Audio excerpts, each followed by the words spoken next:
I picked up just 2 frames using the IKEA Kallax.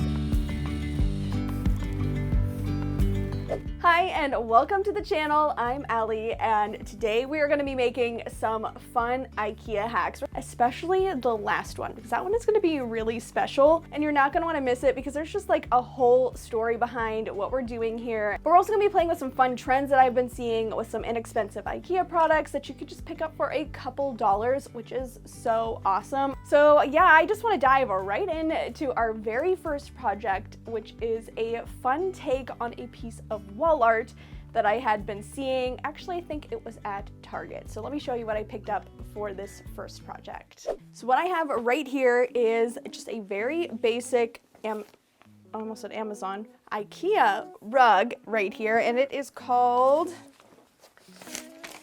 the Sort So. So when I was at Target, I had seen this wall hanging, and while, yeah, the wall hanging from Target is not that expensive, I figured I could make it for just a few dollars by using this IKEA rug and a little bit of some paint.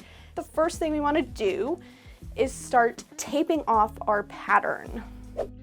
I'm using some painter's tape to mask off the kind of organic checkerboard shape based on this Target wall hanging. I love this project because you can totally customize whatever type of design that you want. You don't even have to go for a checkerboard pattern or grid. You could even freehand some sort of design if you wanted, but I really just loved this Target piece and knew that I could make it for myself, so I wanted to create a pretty similar version for my own wall hanging using this IKEA rug.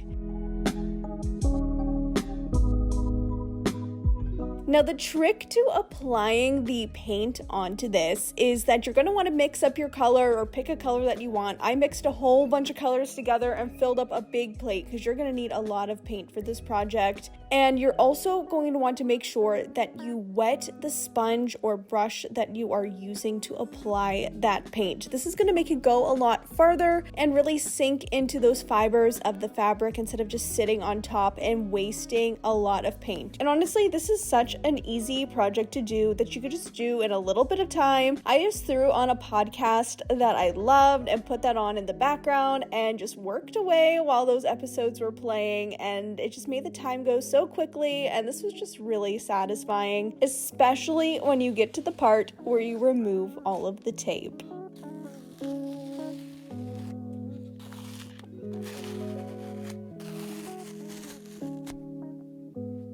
And then to turn this into a wall hanging, you'll just need a dowel. You could pick whatever kind of thickness you want. And I just cut mine down using a hacksaw to the right size. And then taking my hot glue gun, I folded over the top of the rug to make a pocket that the dowel rod could slide right through. And finally, to hang it up on the wall, I just added a little bit of twine in a similar color to the rug.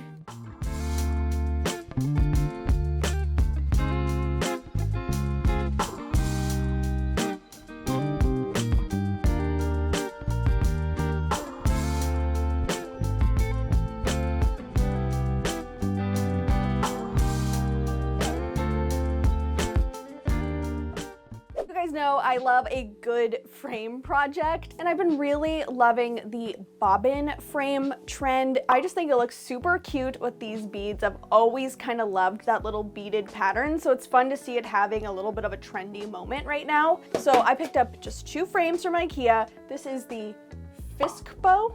It's like a 5x7 frame, and then this is a Rodin frame right here.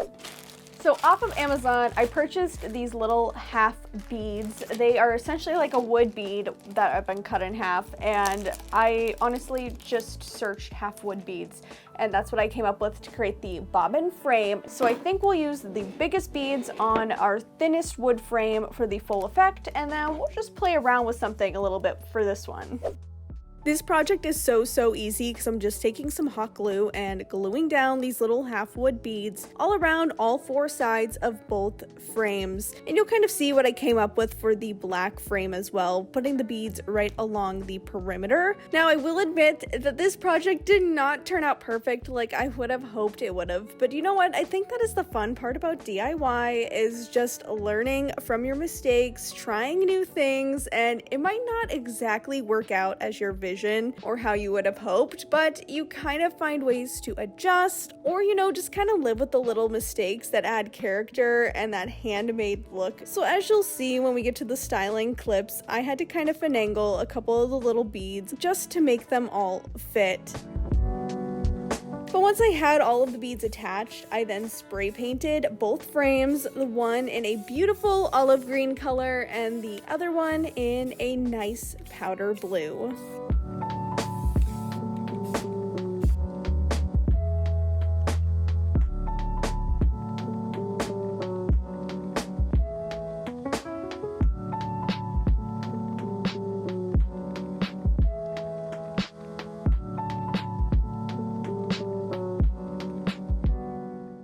And for our next project, we're going to be tackling this big piece right here, which is the IKEA Kallax shelf. This is the 4-cube one, as you can see.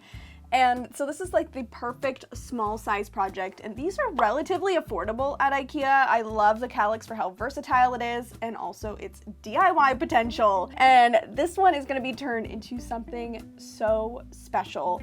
So I want to show you the problem that Alex and I are dealing with in this apartment, and so then we could talk a little bit about these project plans. So I'm going to take you over into the living room right now.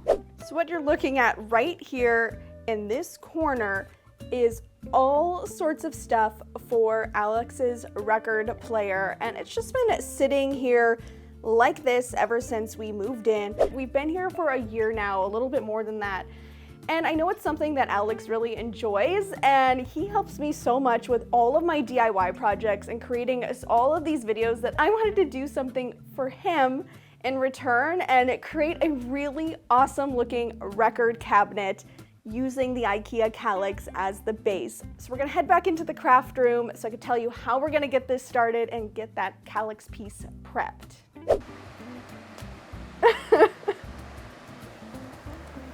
We got some sanding preparation. Let's go.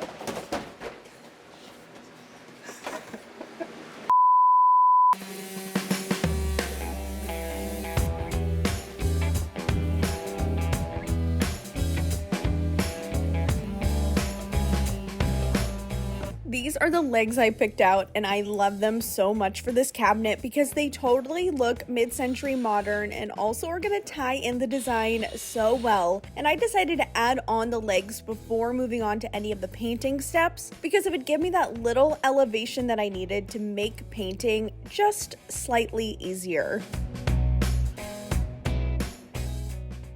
Ready? And contact.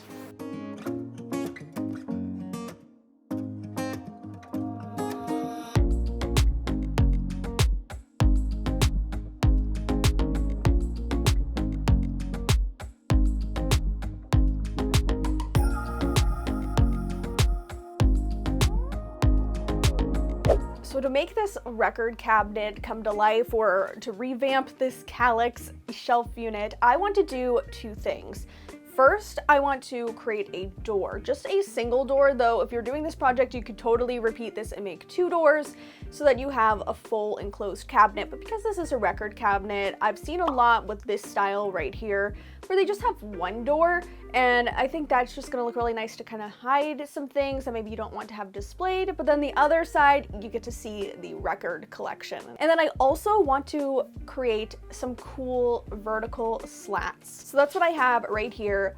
These are, I think, trellis pieces. I think they were 1 1/8 inch width. So we're gonna have a lot of repetitive cutting to do, and then I'll catch back up with you after we get this cut and we will move on to the staining portion.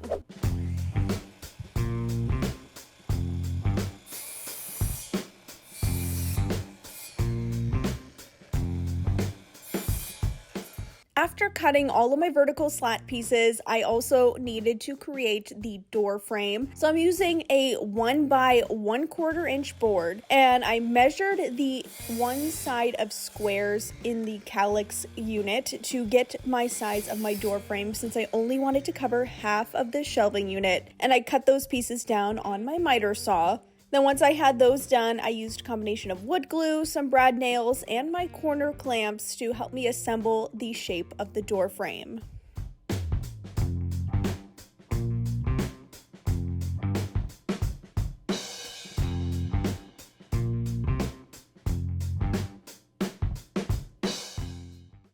So while that glue is drying for the door frame, the primer is still drying as well. We're gonna start working on staining each of the slats. And I'm gonna do something that I've received a lot of feedback about in comments, because I want this to look as clean and as beautiful as possible. So we're gonna start with some wood conditioner. And then after that's applied, following the instructions, I'm gonna go in with some wood stain.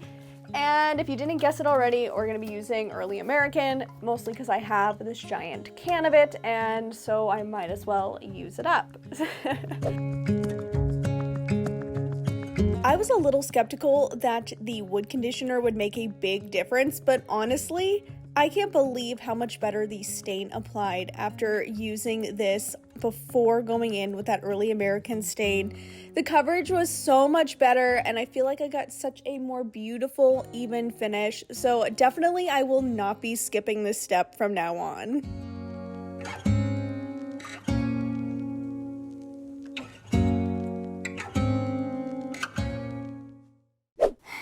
If I look tired, it's because I am. It has been such a long day of DIYing. The primer on this is dry, but between balancing all the elements of these projects today, as well as starting this cabinet and waiting for all of this dry time, it's going near 11 o'clock, midnight maybe.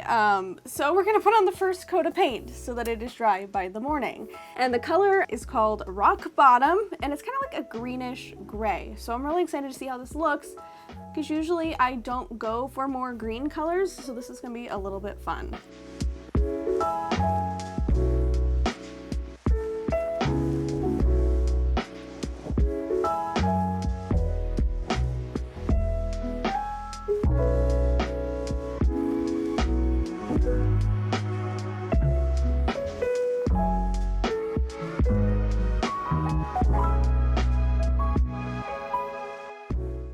We are on day, I have no idea, of this project. It's not a difficult project to make. It just has a lot of dry time when it comes to the paint. I did 3 coats of the paint to make this just a very beautiful coverage, and it's turning out really well. But now I want to move on to assembling this door. Also took a delay because I had to go get specialized brad nails that are 5/8 of an inch, which I've never used one so tiny, but they're what we need for this project. So I'm gonna use some wood glue, some clamps, and the brad nails just so we can progress this project a lot faster. I'm gonna glue each of my slats down, and then I'm gonna use a scrap piece of wood as a spacer to position each of the wood pieces as we work our way down this door.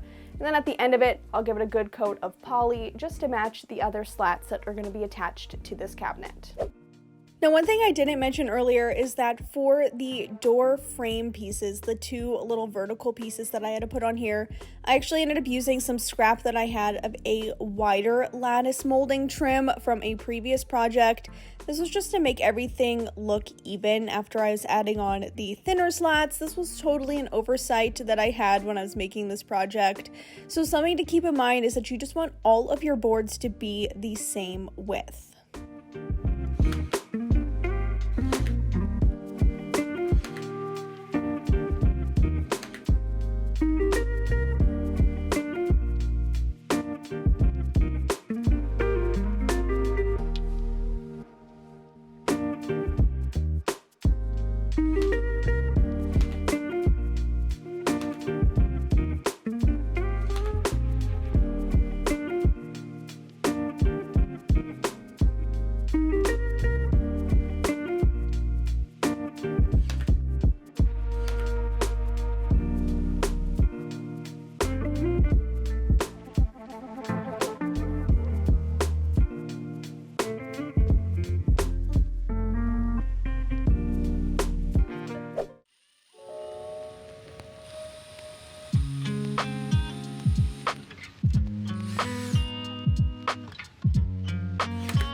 I don't know how many outfit changes you are going to see throughout this project, but I think this is a perfect example of just how DIY takes time, and it's not always good to just rush through every single project. It's not because this project was taking so much time, but more that I also wanted to make sure that I had time to do other things as well, and so that I was able to just work on this project as I had the space and time to do so, and really be able to give it my full attention as I was going through each step.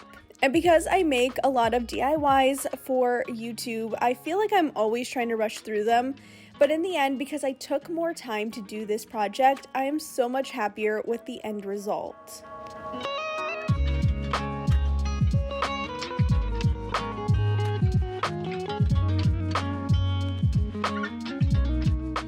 Finally, I used a little piece of material that I had scrapped from actually the shelves that are behind me in this clip that I painted to similarly match the cabinet and create a backing piece just to hide that one side where the door is going to be and make it more enclosed.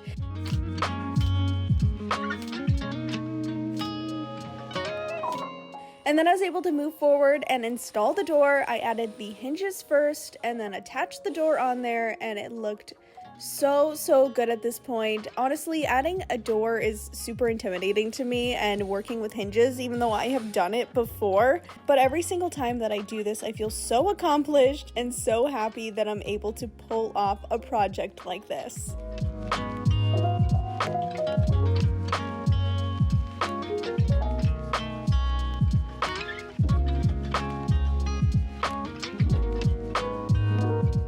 And as a finishing touch, I also added in these IKEA pan dividers. This is just going to make it so much easier to store and sort all of the records that are going to be stored in this space.